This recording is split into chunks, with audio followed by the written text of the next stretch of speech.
আসসালামু আলাইকুম। সুপ্রিয় শিক্ষার্থী, আমার চ্যানেলে আসার জন্য আপনাদেরকে অনেক অনেক শুভেচ্ছা ও স্বাগতম।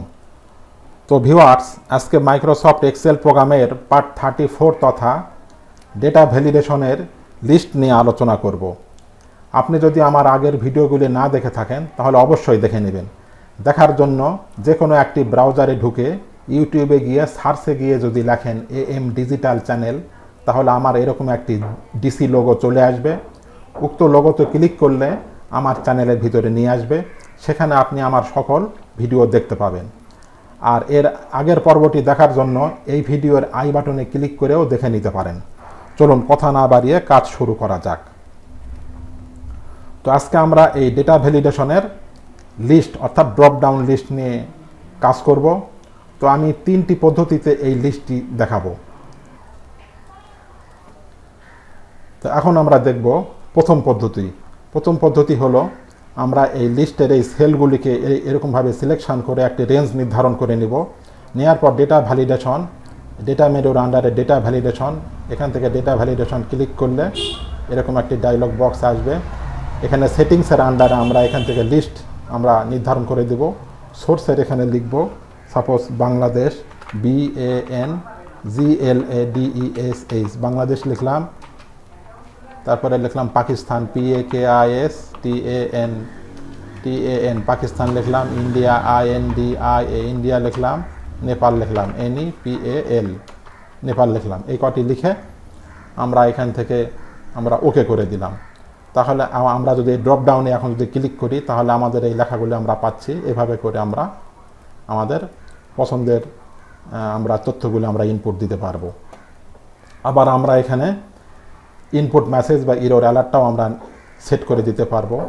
তো এটি করার জন্য আমরা এই ডেটা ভ্যালিডেশনের এখানে ক্লিক করে ইনপুট মেসেজের এখানে টাইটেলে সাপোজ আমরা লিখে দেব input must be, INPUT, input MUST, must be, ইনপুটটা অবশ্যই হবে ইনপুট মেসেজের ঘরে আমরা লিখে দিব যে from FROM, from the drop down list, DROP, drop down list. আমরা যে ইনপুটটা দেব সেটা ড্রপ ডাউন লিস্ট থেকে দিতে হবে। আর ইরর অ্যালার্টের ঘরে এখান থেকে আমরা একটা স্টাইল যেমন স্টপ এই আইকনটি চয়েস করলাম। টাইটেলের এখানে আমরা লিখে দিলাম ইরর, ERROR, ইরর মেসেজ হিসাবে এখানে আমরা লিখে দিলাম select, SELECT, select correct, CORRECT, correct data, DATA। আমরা বলে দিলাম যে সঠিক সিলেক্ট কারেক্ট ডাটাটি এখানে সিলেকশন করতে হবে। পরে আমরা ওকে করে দিলাম। এখন সাপোজ এখানে আমরা যদি একটি তথ্য যদি ভুল তথ্য লিখে, যেমন কুয়েত, KUET, কুয়েত লিখে যদি আমরা ইন্টার দেই তাহলে দেখেন এরকম একটি মেসেজ আসবে যে select correct data, error. Help, cancel এগুলো আমরা নিতে পারবো। আবার রিট্রাই যদি দিতে চাই, রিট্রাই দিয়ে এটি মুছে আমরা এখানে যদি যে কোনো একটি জিনিস লিখে দিলাম, যেমন ইন্ডিয়া লিখে দিলাম, তাহলে এটি চলে আসবে। আবার আমরা এখানে এরকমভাবে সিলেকশন করে ডেটা ভ্যালিডেশনের এখান থেকে আমরা এই স্টাইল এটিকে আমরা চেঞ্জ করে দিয়ে আমরা ওয়ার্নিং রাখতে পারি। যদি আমরা সবই ঠিক রাখলাম, রেখে আমরা যদি ওকে করে দেই তাহলে এরকম একটি ওয়ার্নিং আসবে। যেমন আমরা এখানে যদি লিখি USA লিখে আমরা যদি ইন্টার দেই তাহলে দেখেন এরকম একটি ডায়লগ বক্স আসবে। এখানে আমরা হেল্প নিতে পারি। ক্যান্সেল দিলে এটি আউট হয়ে যাবে। নো দিলে এখান থেকে আমরা এটিকে চেঞ্জ করে দিতে পারবো। আবার ইয়েস দিলে আমরা এটিকে আমরা রাখতে পারি। যদি আমরা ইয়েস করে দিই তাহলে এটি থেকে যাবে। আবার এখানে যদি লিখি কুয়েত, KUET, কুয়েত লিখে যদি আমরা ইন্টার দেই এটি থেকে যাবে। নো দিলে এটি চেঞ্জ হয়ে যাবে। আর ইয়েস দিলে আমরা এটিকে রাখতে পারি। এখন যদি আমরা এইভাবে সেলগুলি সিলেকশন করে ডেটা ভ্যালিডেশনের এখান থেকে সার্কেল ইনভ্যালিড ডাটা দেই তাহলে আমাদের এই দুটি হলো ইনভ্যালিড, এটি আমাদেরকে দেখাবে। আবার এটিকে উঠায় দিতে চাইলে ক্লিয়ার ভ্যালিডেশন সার্কেল দিলে এটি উঠে যাবে। তো আমরা দুটি দেখলাম। আবার এখানে এভাবে সিলেকশন করে ডেটা ভ্যালিডেশনের এখান থেকে আমরা এই ওয়ার্নিংয়ের এখানে যদি আমরা ইনফরমেশন রেখে আমরা সব তথ্য ঠিক রেখে যদি আমরা ওকে করি, এখানে আমরা যদি লিখি যেমন UK ইউকে লিখে যদি আমরা ইন্টার দেই তাহলে দেখেন এরকম একটি ডায়লগ বক্স আসবে। এখান থেকে আমরা হেল্প নিতে পারি, ক্যান্সেল দিয়ে আমরা এটিকে ক্যান্সেল করে দিতে পারি। আবার যদি ওকে করি তাহলে আমরা এখান থেকে এটি আমরা রেখে দিতে পারি। তো আমরা এই প্রথম পদ্ধতিটি দেখলাম। আবার আমরা চাইলে এটিকে এরকমভাবে সিলেকশন করে ডেটা ভ্যালিডেশনের এখান থেকে ডেটা ভ্যালিডেশন এখান থেকে যদি আমরা ক্লিয়ার অল করে দিই, এভাবে ওকে করে দিই, তাহলে কিন্তু আমাদের এখান থেকে এটি উঠে যাবে। এখন আমরা দ্বিতীয় পদ্ধতিটি দেখব। তো আমরা আগে থেকে কাজের সুবিধার্থে বর্তমান শীটের কোথাও লিস্ট তৈরি করে তা দ্বারা আমরা সহজেই কাজটি করতে পারি। যেমন আমি এখানে আগে থেকে লিখে রেখেছি রাজশাহী, নওগাঁ, বগুড়া, ঢাকা, এরকমভাবে আমাদের লিস্টের ভিতরে যে তথ্যগুলি দরকার আমরা এভাবে করে আমরা লিখে নিতে পারি। তো লিখে আমরা এই লিস্টটিকে এখানে লিস্টের এই সেলগুলিকে সিলেকশন করে এখান থেকে একটি রেঞ্জ নির্ধারণ করে আমরা এই ডেটা ভ্যালিডেশনের এখানে ক্লিক করে ডেটা ভ্যালিডেশনের এখানে ক্লিক করে সেটিংসের এখানে এসে আমরা এখান থেকে যদি আমরা লিস্ট সিলেকশন করে সোর্সের এখানে আমরা এসে ক্লিক করব। ক্লিক করলে এখানে একটি কার্সর আসবে। এখন আমরা এটিকে এইভাবে করে যদি সিলেকশন করি তাহলে এই তথ্যগুলি এখানে চলে আসবে। এখন এখানে ক্লিক করে আমরা যদি ওকে করে দেই তাহলে কিন্তু আমাদের এখানে একটা ড্রপ ডাউন লিস্ট তৈরি হয়ে যাবে।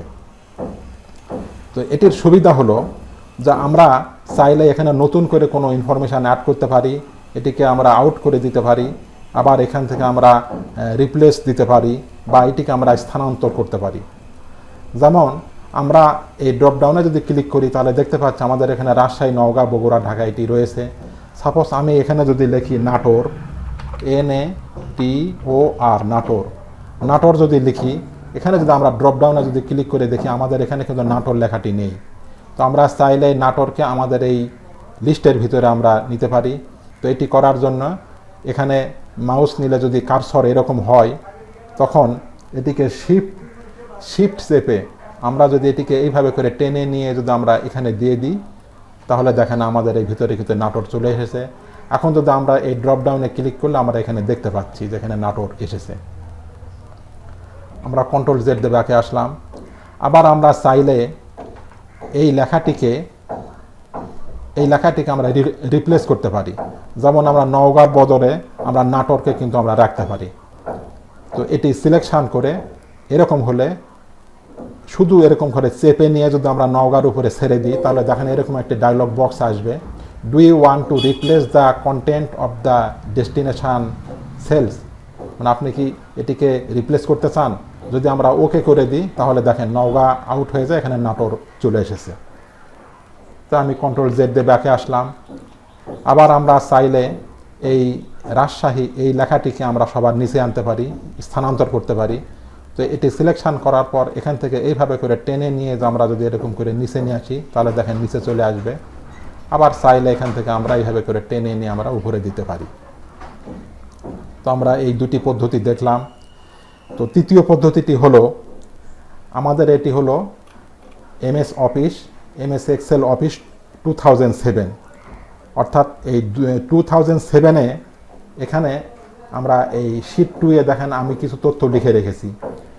তো এখানে MS এক্সেলে এক শিটের তথ্য অন্য শিটে কিন্তু স্থানান্তর করা যায় না, যেটি 2007-এর পরবর্তী সকল ভার্সনে কিন্তু এটি অটোমেটিক সহজেই কিন্তু এটি করা যায়। যেমন এখানে আমরা এটিকে সিলেকশন করে প্রথমে আমরা এই ডেটা ভ্যালিডেশন এটিকে আমরা ক্লিয়ার করে দিই। এখান থেকে আমরা ক্লিয়ার অল করে দিলাম, ক্লিয়ার অল করে ওকে করে দিলাম। সাপোজ আমরা এখান থেকে এটিকে এরকমভাবে সিলেকশন করে ডেটা ভ্যালিডেশনের এখানে ক্লিক করে আমরা এখান থেকে লিস্ট সিলেকশন করে সোর্সের এখানে আমরা কার্সর এনে আমরা যদি শিট 2-এ যদি যাই তাহলে কিন্তু আমরা যেতে পারছি না। এই 3-তে গেলেও একটা করে শব্দ হচ্ছে, আমরা যেতে পারছি না। যেটা আমরা 2000 পরবর্তী যে সমস্ত ভার্সন রয়েছে যেমন 2013, 2017 এই সমস্ত এক্সেল প্রোগ্রামে কিন্তু আমরা ইজিলি এবং অটোমেটিক এই কাজটি আমরা করতে পারি। তো আমরা এই 2007-এর এক্সেল শিটেও আমরা এই কাজটি করতে পারি। এখানে একটি টেকনিক রয়েছে, সেটি আমি এখন আলোচনা করব।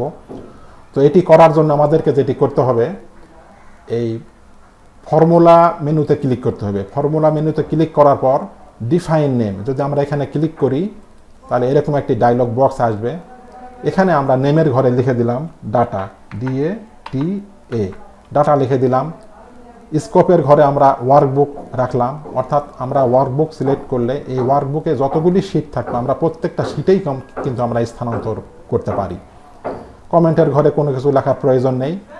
এখন রেফার্স, এখানে আমরা এটিকে মুছে দিলাম। মুছে দিয়ে এখন আমরা এই শিট 2-এ গেলাম। শিট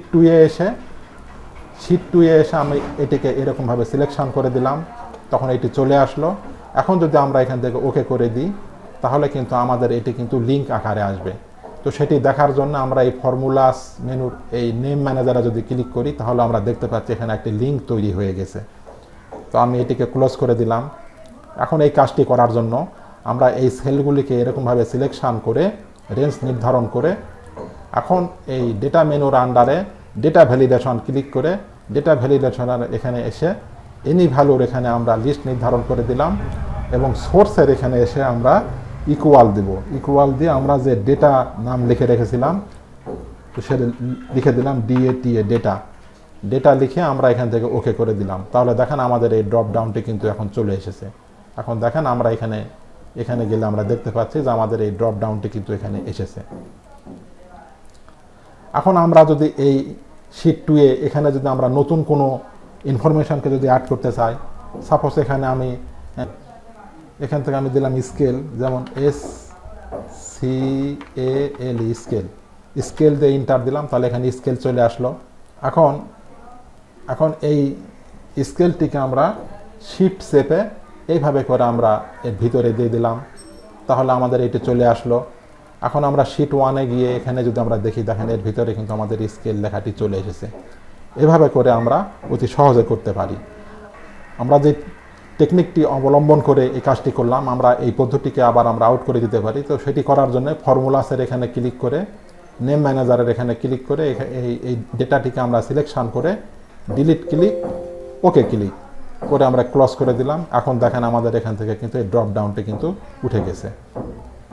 এখানে ড্রপ ডাউন ক্লিক করলে কিন্তু আর আমরা পাচ্ছি না।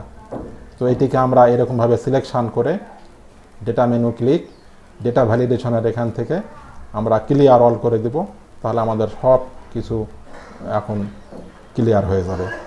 তো ভিউয়ার্স, আজকের মতো এ পর্যন্তই। এতক্ষণ কষ্ট করে ধৈর্য ধরে ভিডিওটি দেখার জন্য অনেক ধন্যবাদ। ভিউয়ার্স, আপনি যদি আমার চ্যানেলে নতুন হয়ে থাকেন তাহলে পরবর্তী ভিডিওগুলি পাওয়ার জন্য চ্যানেলটি অবশ্যই সাবস্ক্রাইব করে পাশে থাকা বেল বাটনটি অন করে দেবেন, তাহলে আগামী ভিডিওগুলি আপলোড করার সাথে সাথে পেয়ে যাবেন। আর পূর্বে যদি সাবস্ক্রাইব করে থাকেন তাহলে অনেক অনেক ধন্যবাদ। সেই সাথে লাইক, শেয়ার ও কমেন্ট করতে ভুলবেন না। তো ভিউয়ার্স, আগামী টিউটোরিয়ালটি দেখার আমন্ত্রণ জানিয়ে বিদায় নিচ্ছি। সকলে ভালো থাকবেন। আল্লাহ হাফেজ।